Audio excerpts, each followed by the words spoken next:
Luis Ansola, and this is Cults to Consciousness, where we discuss leaving high-demand religions or organizations and finding healing through independence and awareness and finding our true individual sovereignty. So, welcome to episode 1. I'm so excited that you guys are here with me right now. We have a lot to cover. So, in this episode, we're going to be talking about, first of all, what is a cult? We've all heard the word. It's thrown around all the time. But we're going to do a really deep dive into an actual definition. Then I'm going to talk about my story, growing up as a Mormon or part of the Church of Jesus Christ of Latter-day Saints, and how that affected me and how it affects me now, and how I've been able to find my own awareness, my own identity, and essentially become conscious. And then, of course, what I would love and expect for this podcast moving forward. So let's get started. I will right out the gate say that I am not an expert, so I will be consulting many experts on this show. And the first expert that I'm going to be pulling information from is Dr. Stephen Hassan, and he is the one who has developed the BITE model.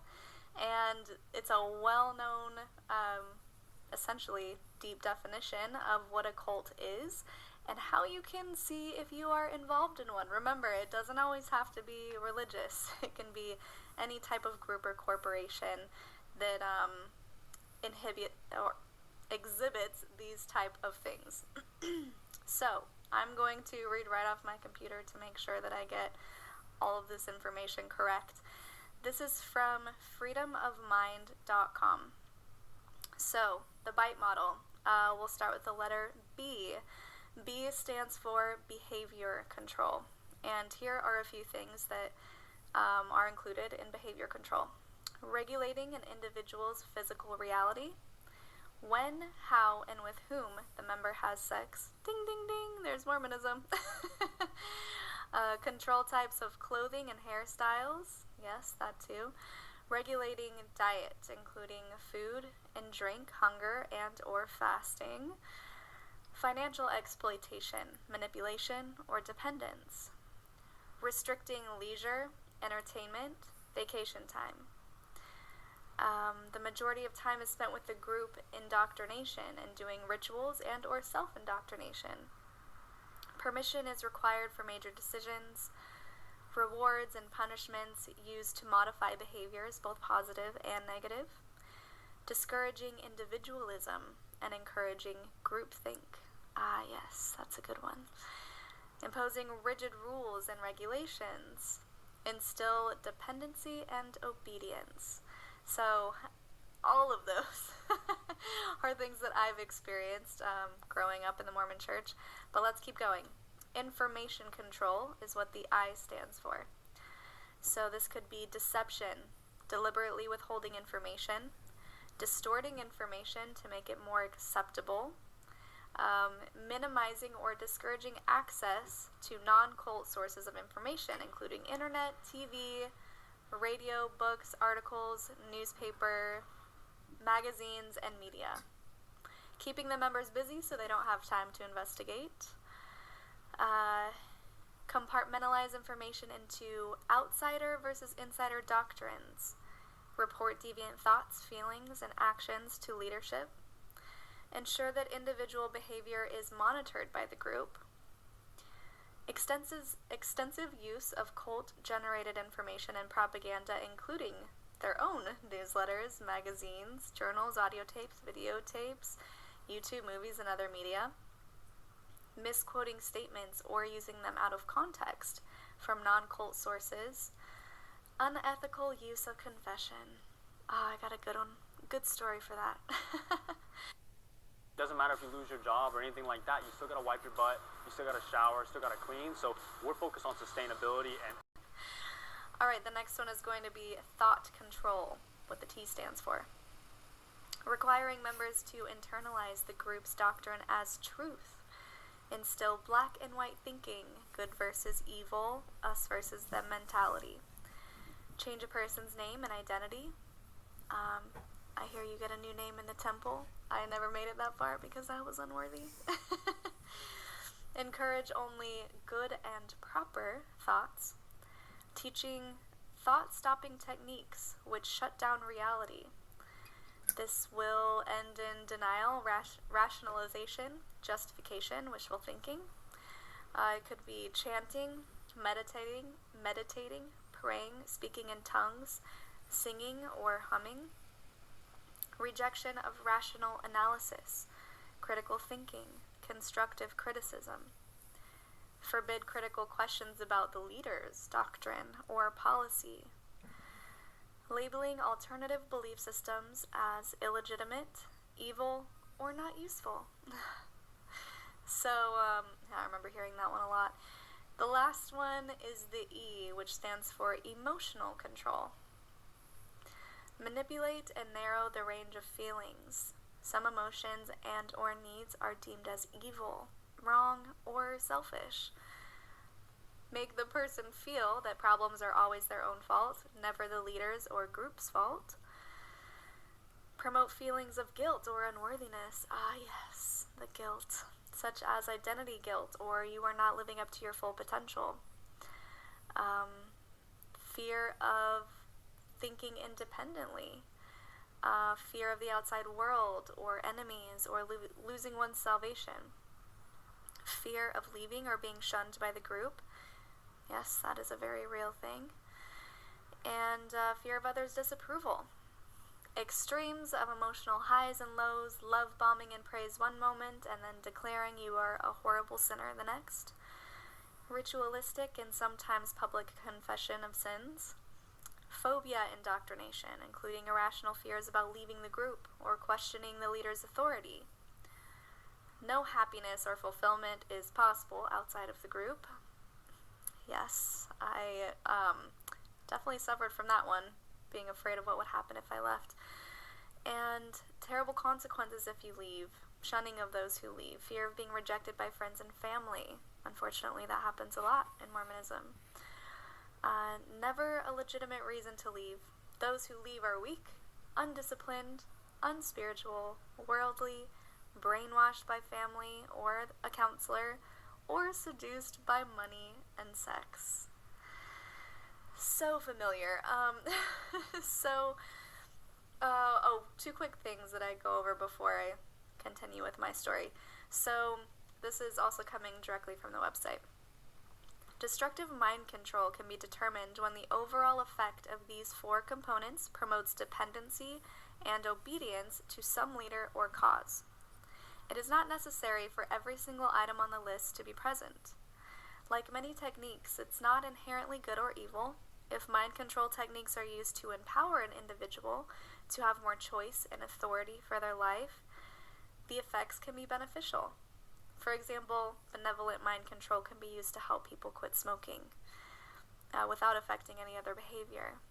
Mind control becomes destructive when it undermines a person's ability to think and act independently. I think that is the key, thinking and acting independently. So, I remember, and I'll get into this in my story a little bit later too, but people would say Mormonism was a cult, and when I was involved with it, I was like, no, it's not. Cults are for, like, animal sacrifices and devil worshipping, and I had no idea that being part of a cult meant that I could just be part of a high-demand religion with all of these things that were listed. When I first read the bite model, my jaw was just on the floor. It took me a long time to be like, wow, I actually was in a cult. I mean, by definition. So that's one of the reasons I wanted to start this podcast, is to bring awareness to those high-demand groups that are taking away people's sovereignty and their individual freedoms and basically forcing them into a lifestyle that is not something that they wanted initially or something that's healthy. So the second half of this podcast is learning how to become conscious. And as I said, I'm not an expert, but I will be bringing on some experts. So let's keep going. My story. So the use of the surveillance programs by the hate group KKK subcontracts, such as through the NSA, CIA, and other surveillance contracts, use the act of criminal war against the general public through systematic war crimes against the civilian population, leveraging the position from medical communities in order to engage in the subversion in the breach of their oath of do no harm, as they're actively brought in order to give false legitimacy to the cult insurrectionists, as the Druids overseeing the function of society collapses the government and the general public into the fractioned hyper-local locations. It allows their ability to assert their position in the original arrangements of the Druid system, that you have lots of fractured kingdoms and power structures, and all of their communities are actually subject to the Druid religion. The criminal abuses from the Confederate insurrection, such as through Lindsey Graham and J. Sekulows policies, generating the overthrow of the Republic for the enforcement of arbitrary hate group crimes, allows for the systematic position of the lesser of two evil and dark psychology, which is a combination of criminal attributes of creating extreme abuse scenarios in order to get compliance on social engineering, accepting the criminal reduction of status as a normal feature, at which point they get to humiliate those that they have targeted in their communism to be losers who, according to the military intelligence, have been discovered as essential to the free market society, at which point the more valuable the person is, the more abuse they receive, and thus the greater the suppression, and thus the more humiliation that they would be receiving, and thus the exponential reduction in their person creates greater and greater injuries to their public image. At which point, if you're a 5 out of 10, then you're gonna kind of stay in the middle. You might go to a 4, you might come up to a 6. If you're a 7, you're gonna go down to like a 4 or a 3.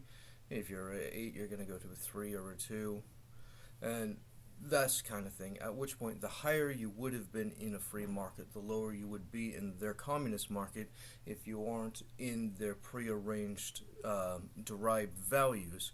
At which point, those most oppressed and rejected by the general society are in fact in many cases, on the virtue of that technique, the actual higher members of a free market society, to be celebrated and promoted for their superior qualities. At which point you have the series of defamations which compound false justified retaliations by the hate group for the specific interest of the coercive control, as well as the generation of permanent injuries in the retaliation against the fraud. At which point those who partake in the fraud know that it is fraud and are not acting according to a good faith retaliation to a bad faith thing that would normally be rejected. They are paying for the existence of the fraud so they can pretend to be offended by it, so that they can retaliate with the disguise of their hate group function, generating racism without race type arrangements.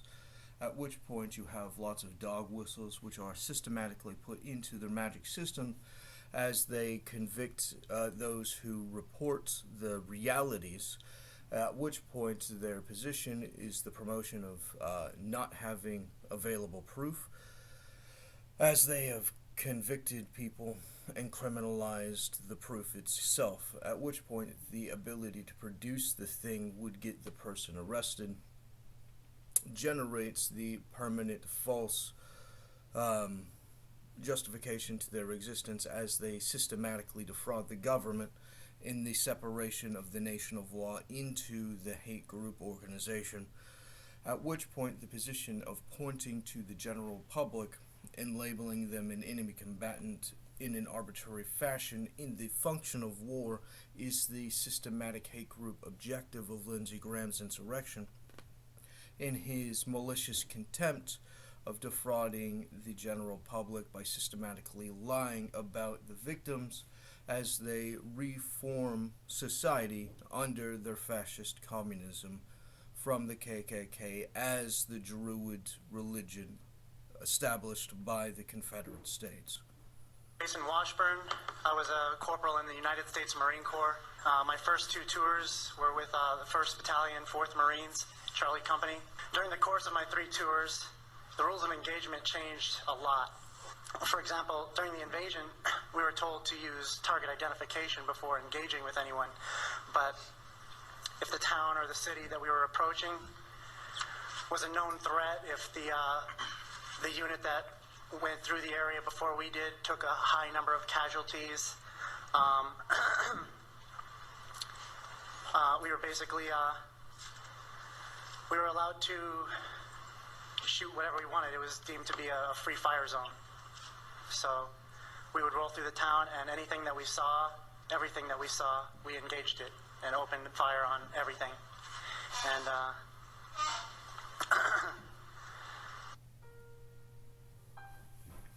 it's been 20 years. Well, since the second American invasion of Iraq. To many Iraqis, the war began in 1990, not 2003.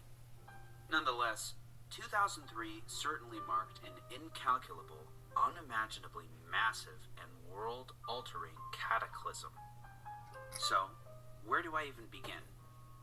I'll start before 1990. We'll ask hard questions. First, what exactly was taken away, and what exactly was destroyed in Iraq?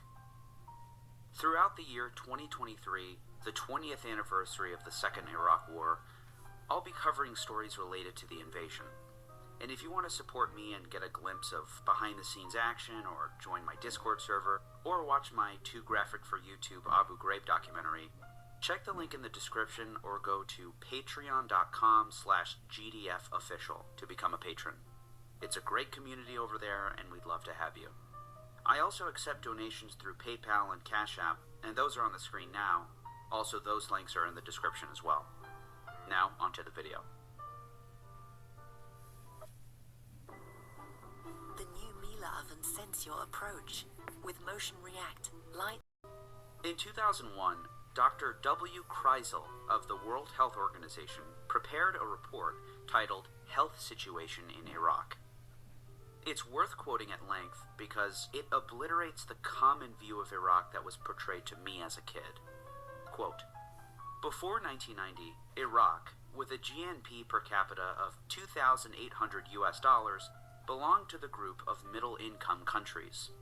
The large investments in infrastructures and in human resources development had led to the development of an efficient health system that was considered one of the best in the Middle East.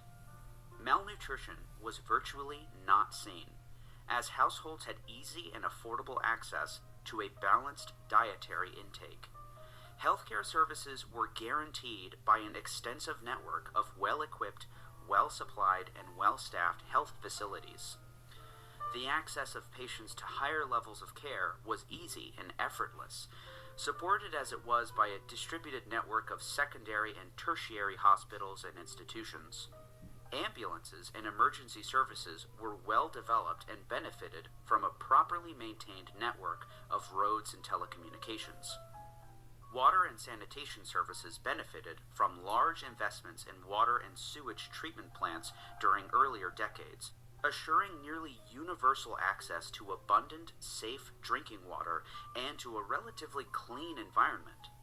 Electricity had been made available even to remote villages. End quote. Indeed, Kreisel paints the picture of a somewhat modern country. The Ba'ath regime provided free healthcare and education for virtually everyone. Proportionally, Iraq had a very large middle class. But, as has been well documented, the bombing campaign during the Gulf War was one of the most ferocious in modern history. Human Rights Watch would describe the destruction in abysmal terms. Quote, The recent conflict has wrought near-apocalyptic results upon the economic infrastructure of what had been, until January 1991, a rather highly urbanized and mechanized society. Now, most means of modern life support have been destroyed or rendered tenuous. Iraq has, for some time to come, been relegated to a pre-industrial age. The air campaign targeted vast quantities of critical civilian infrastructure, including water treatment facilities, food processing plants, food and seed storage warehouses, flour mills, and even a dairy plant. Being a modern country, Iraq was heavily reliant on electricity, and the deliberate bombing of its electrical grid decimated essential services such as water purification and distribution, sewage removal and treatment, the operation of hospitals and medical laboratories, and agricultural production. A Harvard study team would report on the ground on the effects of not only the bombing, but also the notorious sanctions placed on the country all the way to the second invasion. According to them, war damage and continued sanctions led to a virtual collapse of basic public services such as healthcare, water supply, food distribution, sewage, and sanitation. Pathogenic microbes born in the contaminated water supplies are creating epidemic levels of waterborne diseases. Typhoid, gastroenteritis, and cholera are epidemic. Though many quibble over the number of just how many died from starvation and disease, a figure of 500,000 children was given to then UN Ambassador Madeleine Albright by reporter Leslie Stahl. We have heard that 500,000 children have died. I mean, that's more children than died in Hiroshima. And you know, is the price worth it? I think this is a very hard choice, but we think the price is worth it. Iraq would hit rock bottom in 1994. Hospitals ran out of medicines and even soap to wash bedding. Malnutrition was widespread. Infant mortality exploded. Clean drinking water was unavailable in many areas, and runaway inflation virtually wiped out the new middle class. But despite this, Iraq was miraculously able to make somewhat of a comeback, rebuilding power stations and transmission lines, building bridges and treating sewage. Even oil exports were able to moderately increase, and by 2000, Iraq was earning more than $30 billion from oil exports. In many histories of the war, 9/11 is the turning point. And in many ways it was, but the reality is that the writing was on the wall for several years. After the Gulf War, the U.S. spent roughly $1 billion a year to operate a no-fly zone over Iraq, a strategy known as containment. Things took a dramatic turn in 1998 when President Bill Clinton launched yet another bombing campaign on the battered country. That same year, a letter would be drafted by a small but influential group of conservative Republicans calling for the end to the containment strategy, as well as Saddam Hussein's ouster. The letter is significant since several of its authors would come to hold prominent positions in the coming Bush administration and were key players in planning the war. These included Paul Wolfowitz, Donald Rumsfeld, Richard Armitage, future UN Ambassador John Bolton, and several others who would move back into the government 3 years later. This clique, part of a small but influential group known as the Neoconservatives, pushed relentlessly to turn the tide of Republican opinion in favor of the war, which would bleed into the liberal mainstream. It is essential to understand that the wars that we levy against the other countries, prompted or fraudulently unprompted, in all variations of any direction, standardize a series of precedents which normalize the behavior, at which point the sale of the precedents and the sale of the equipment from the military downgrades down into the baser members of the law enforcement communities from the federal and state levels, which are actively subsidizing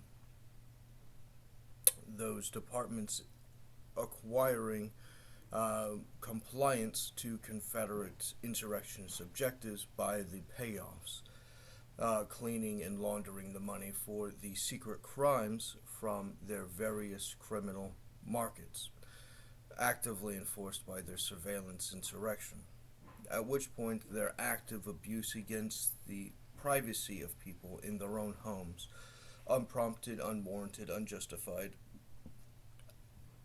and the various fraudulent excuses to do so,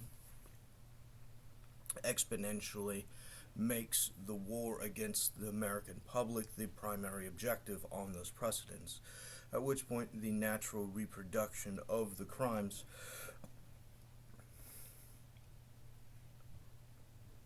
becomes normal, at which point the system of afflicting the public with war crimes by the use of American equipment, by the interest of the Confederacy, generates a system of exponential weakness from the state-established religion of Satanism for the purpose of managing the collective alliance networks into a system similar to the one in Revelation, generating the exponential tragedies which have been normalized, such as the pedophile markets, their human trafficking markets, all of which are normal in the United Nations, all of which Lindsey Graham has accepted and normalized under those positions, at which point the criminalizing of evidence of these offenses allows them to protect their active trade, at which point the more they attack competitor or rival organizations in their markets, the higher the value of the market, at which point the more expensive it is to do business, the more expensive the products are, the higher the value of the sales. So when they engage in the black market exchanges, they are generating the higher revenues, at which point your cleaning of the money through the arrangement of the wizard communism allows for the increase of their contract value, at which point they're not free market rich and famous, they're Confederate communist rich and famous, at which point the ineffectiveness of the communists being promoted isn't relevant, because they don't have to be relevant in a free market, they have to be relevant in a communist market. And since they are receiving their contracts from money laundering, they don't really have to take their job seriously, at which point the oppression of the general public is good, because it allows them to reduce the quality of the service they have to deliver. At which point they get to look competent by virtue of the suppressed market, at which point the general censorship of everyone collectively creates an artificial low through price fixing, at which point they get to be above the reduced position, making them valuable exclusively by exasperation of the suppressed intelligence allowed to be released to the general public through their cult functions. And this is essential to process when considering the new face of Marxism. Remarks just to demonstrate what critical race theory is, and then talk about some of its most prominent features. Not necessarily accepting all of its premises at face value, but showing how it operationalizes in the United States, and then providing at the end maybe some kind of warning for how it might be superimposed back to European countries. Critical race theory promises to be the new face of Marxism. In Hungary, you've seen the old face of Marxism, quite hideous face, and it's been reinvented using some distinctly American categories. And I think there are two key innovations in this ideology. First, it's Marxism passed through the filter of race. That's the first filter. It kind of prisms out from there. And second, it's Marxism adapted to a postmodern and post-Soviet historical condition. In a sense, it's post-Marxist Marxism that is grappling with and adapting itself to the failures of the 20th century. One of the things that John mentioned is that this linguistic game that the left always plays. Well, you can't define this, you can't define that. It's really a kind of bankrupt game. Words, sometimes general concepts are very hard to define. Sometimes a single signifier can be interpreted in different ways. And what they're really doing is, you see someone on a street corner. I don't know if they do this in Europe or if it's American, but you've seen the 3-card Monty, right? Where they put the cups or the cards and they try to hide the ball. It's the same thing with words. They're playing a game of 3-card Monty with language. And in fact, the critical race theory is relatively simple to define. They define it themselves. All you have to do is read their literature. I think they would argue, and treating it kind of at face value, that critical race theory is a school of scholarship. It's an academic discipline that holds that the United States is a fundamentally racist country, that the oppressor and oppressed distinction can be designed along racial lines with a kind of white patriarchal oppressor and a subordinate racial minority oppressed, and that in order to achieve racial equality or equality of outcomes on the aggregate among racial groups, you have to do away with all of the oppressive structures in the United States, including the capitalist economy, including the 2-parent family, and including all of the laws that promote at the surface level equality and freedom, but according to the critical race theorists, are merely a disguised way of advancing racial domination. To the point where, critical race theorists even argue that Abraham Lincoln, who of course is famous for abolition, and the 14th Amendment, the Civil Rights Act, are all merely insidious and increasingly clever schemes to advance racism. So let's talk a bit then how this plays out in practice. In practice, again, the oppressor and oppressed has gone through a really remarkable inversion. If you look at the 20th century, at least as they portrayed themselves at the beginning, left-wing and Marxist social movements were centered around the working class, the kind of disenfranchised, the industrial proletariat. They were going to take over and commandeer the industrial apparatus and then the governing apparatus in order to make more fair and equitable distribution of resources. That was the theory. But in this critical race theory system, and perhaps as precursors in the actual experience of historical Marxism, you have an inversion in which the oppressed are actually a class of elite, bureaucratic, kind of affirmative action intellectuals and administrators and people running the educational bureaucracy, the media, the kind of left-wing media. So you have elites that have gained position within elite institutions claiming the mantle of being the oppressed. And so you have the privileged masquerading as the oppressed. And the oppressor is designated as conservative, white, working-class Americans. So the people who are working in industry, the people who are working in the service economy, the people who are at the kind of lower strata, maybe the bottom 30% of the economic strata, are now designated the oppressed. Quite a strange inversion. And I like to think of it as a kind of switch where in Gramsci's time, the Marxist theoretician Antonio Gramsci proposed the ideal of the organic intellectual. That the people themselves, that may not have a pedigree, they may not have elite institutional status, that they were the true carriers of the Marxist philosophy. They had the true insight, and they were organized in an organic manner from the bottom up. Whereas with critical race theory, you have a self-conscious and total inversion where you have now the synthetic revolutionary. You have a revolutionary that is afforded privilege because of, let's say, affirmative action policies and other cultural practices. You have the revolutionary that has also gained entry into elite institutions, whether they're Ivy League institutions, premier state institutions, or other parts of the bureaucracy, even in corporations, that then claim the mantle of the kind of elite revolutionary or synthetic revolutionary. Consequently, I think you have also a shift in the goals.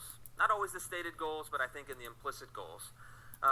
If you look back into the black revolutionaries of the 1960s in the United States, Black Panther Party, Black Liberation Army, these were, in some sense, a classic Marxist-Leninist in their rhetoric. They proposed seizing the means of production, taking over the Ford car manufacturing plant, running it themselves, and providing automobiles and other goods for the oppressed and the urban minority populations.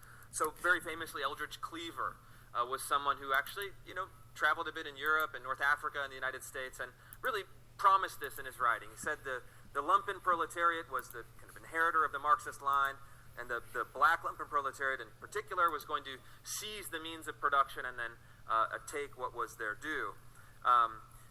You don't see that actually at all anymore. The new synthetic revolutionary class is profoundly uninterested in economic production. You're not going to send any of the, kind of Ivy League professors to manage the assembly line at a GM plant outside of Detroit, Michigan. This is very unappealing to this new revolutionary. And so what you have is you've moved from a desire of economic redistribution to symbolic redistribution. And so what they're really fighting over is a spoils system in a postmodern and largely symbolic manner. They want the titles, they want the prestige, and they want the jobs and the bureaucracy. These are, in many cases, fake jobs. Diversity, equity, and inclusion officer at Google, for example. This is a highly prized job because you get to work at Google. You're making maybe $300,000-$400,000 a year in salary, and you get to play act as a revolutionary, imposing gender pronouns or imposing critical consciousness exercises on kind of vulnerable and socially awkward computer programmers. And so they're taking the titles, they're taking the prestige, and they're taking what amount to new public and privately funded sinecures to promote their ideology without having to do the drudgery of, and really learning the technical expertise of running a assembly line or running a large agricultural enterprise. And so what they've done is essentially come to peace with the capitalist production apparatus. And they're saying we were going to delegate production to the capitalists, but what we want is we want control over the elite cultural institutions. And what we're finding is that over time, this of course degrades the productive capacity, but for the time being, it's an almost parasitical relationship that is more than enough to serve the interests of the new synthetic revolutionaries. The power strategies, this is the next kind of key observation. One of them, of course, is, as it always has been, is violence. We saw this in the summer of 2020 after the death of George Floyd. You had riots in more than 150 American cities. And this is all designed to increase the pressure to get more concessions. And you see they manipulate three categories for the experience of the average person. Guilt, first and foremost. I think even more than fear, which was the old Marxist category, you take a baton to the side of someone's head, you drag them out of their home in the middle of the night, you threaten to execute their family. That is a kind of fear-based strategy. We have a guilt-based strategy. So what they're doing is they're implementing critical race theory in K through 12 education, for example. Dividing children by race to two sides of the room, telling, essentially children of European descent, you should feel guilt, you should feel shame, you should feel responsible for historical crimes committed by people who look like you. And telling the other side of the room, you should feel anger, you should feel rage, you should feel a spirit of vengeance for the crimes perpetrated against people who looked like you in the past by people who looked like your classmates on the other side of the room. This is something that was happening really all over the country. The second is kind of degrading historical memory. So taking the really false and tendentious critical race theory narrative of American history, that all of the kind of landmarks of progress, the abolition of slavery, the 14th Amendment, the Civil Rights Act, were really kind of false consciousness. They were a mythology that was designed to put the revolutionary class to sleep.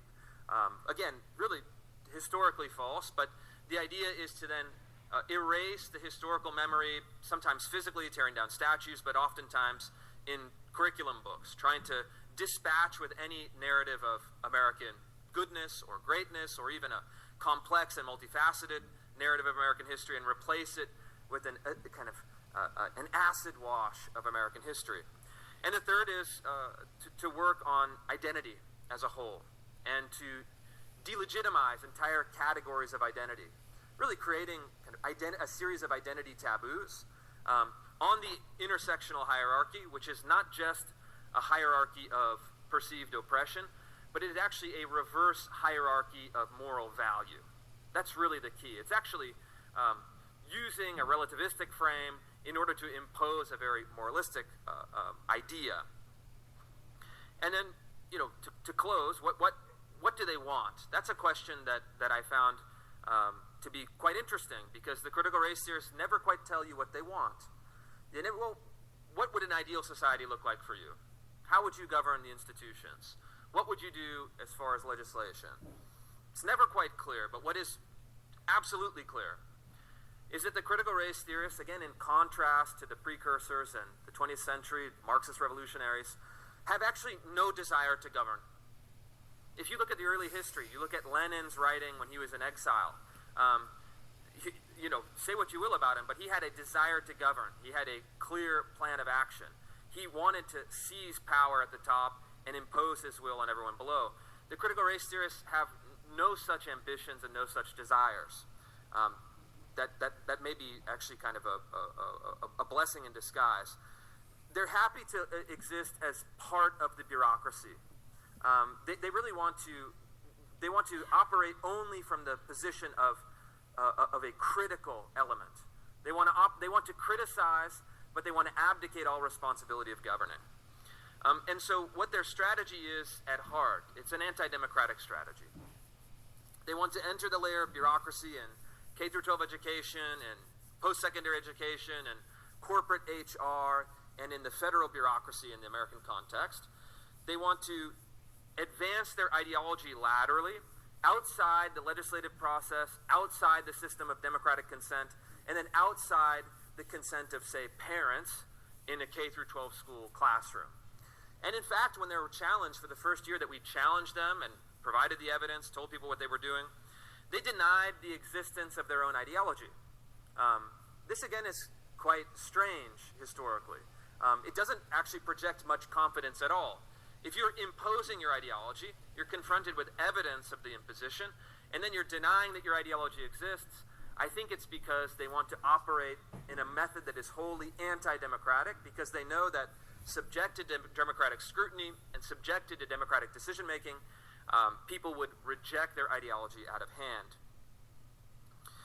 And so it's this very odd 1-2 dance. It's kind of a Texas two-step, where they coexist with democratic rule, while at the same time trying to subvert democratic rule through their authority in the bureaucracy. That, again, has never been sanctioned, and unfortunately is actually very difficult to get rid of. Because any time that you try to impose any limit on the bureaucracy, they start screaming. I mean, it's really amazing. We're not doing critical race theory in K through 12 schools, but if you prohibit critical race theory in K through 12 schools, this is beyond the pale. This is unacceptable. Which begs the question, if you're not teaching critical race theory, what are we banning? Theoretically, we should be banning nothing, and yet their response shows the lie. It demonstrates the lie. So how do they impose power? It's not through top-down control. It's not through legislation. It's through an increasingly decentralized method of control that is not coordinated directly. It can't be traced back to one person. It's not organized as a conspiracy, but it's organized as a set of mutually reinforcing incentives and cultural patterns that uses media, technology, schools, human resources departments, and even corporate messaging campaigns that have all lined up behind what is a left-wing orthodoxy that has gained popularity in a certain elite strata of American society, that is then using those institutions to impose its ideology through the various channels and creating incentives so that transgressing that ideology is seen as really a mortal sin. And really you put at risk your reputation, you put at risk your occupation, you put at risk your comfort, and in many cases, if you're someone like me and you go after it a little bit hard, you put at risk, to a certain extent, your physical safety. And so they've created a series of incentives, ranging from the softest incentive, really a kind of suggestion or a repetition or a training according to the media narrative. You see this even in advertising. All of the advertising now in the United States is really kind of dovetails with ideology. You actually have biological men as Victoria's Secret swimsuit models. Very, very strange.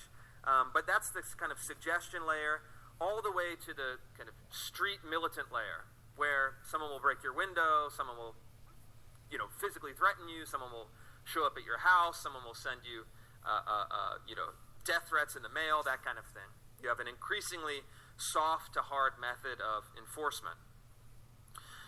But at the end of the day, what I've learned, studying this both on the intellectual history, but also studying it in practice and reporting on it in practice, is that at the end of the day, critical race theory ends in pure negation. It has no positive vision of society. It's not a reformist agenda.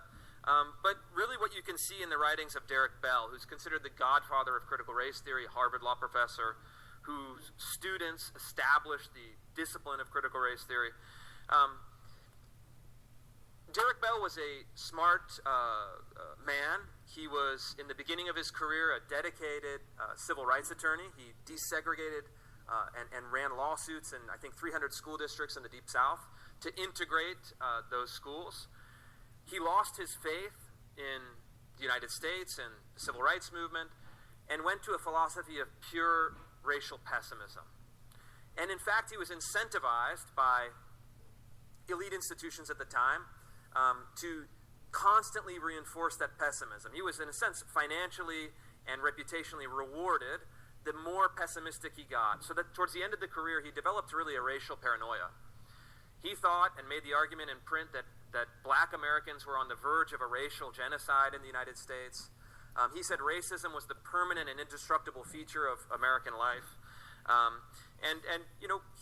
He said that even the election of Barack Obama was not a demonstration of racial progress, but was simply another governing elite in charge of a racist country. He was, of course, celebrated for this. But what you see in his writing and you see in the CRT movement as a whole is that they can never move beyond critique. They abdicate all responsibility for proposing any policy, and that ultimately they're synthetic revolutionaries that are only interested in maintaining their own elite reputation, status, and sinecure. That's all.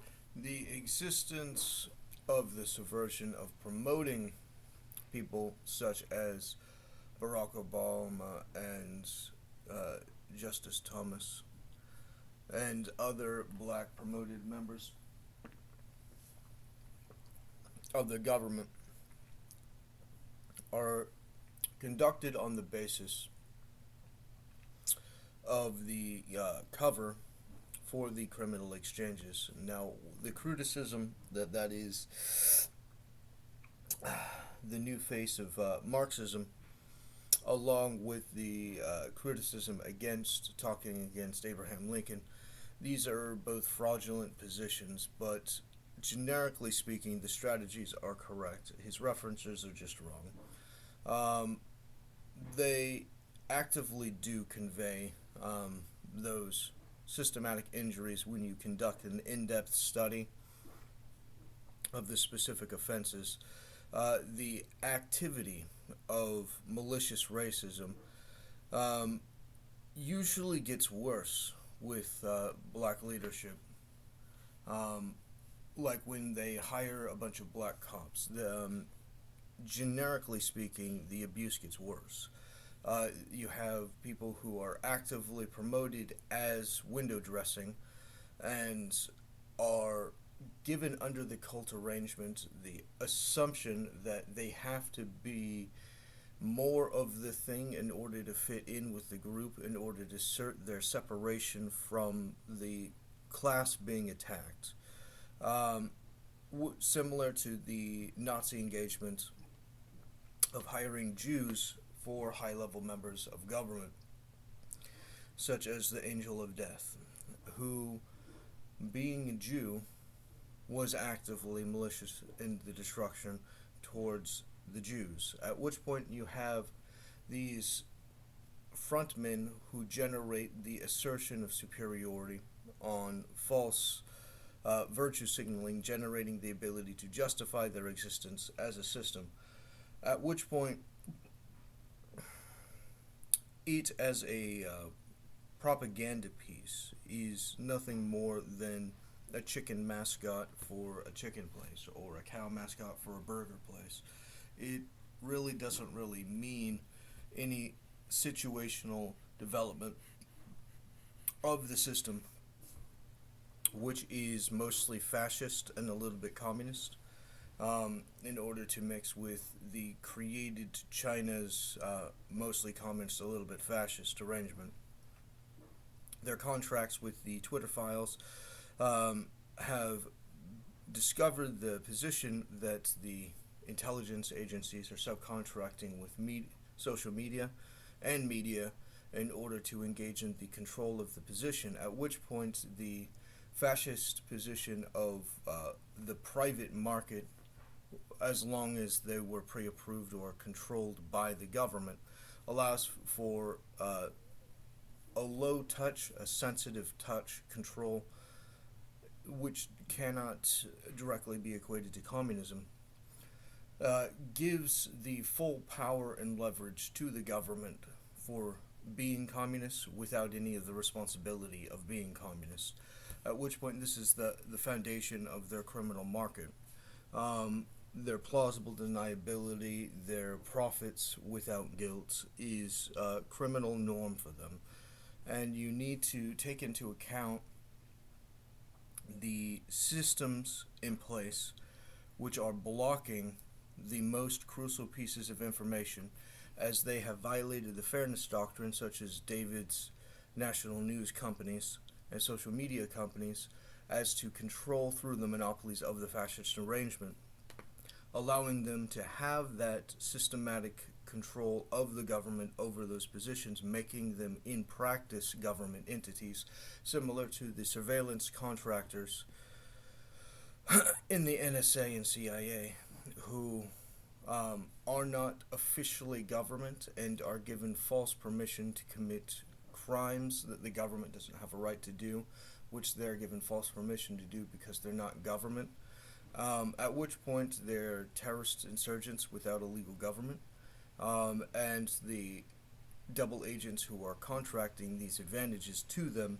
are likewise insurrectionists, compromising national security by the offering of those contracts, systematically dismantling the American system and the complete collapse of diplomatic engagements in order to exponentially increase the Confederate war machine, which is used to bleed the American system until it collapses into Confederacy, at which point there are no restraints against the KKK who have made it inside the government, and the white nationalists taking over all of the American equipment without any of the restraints can then systematically increase the abuse against the world in general without having to bother pretending to be American while doing so, as the Americans are irrelevant because they cannot enforce the law.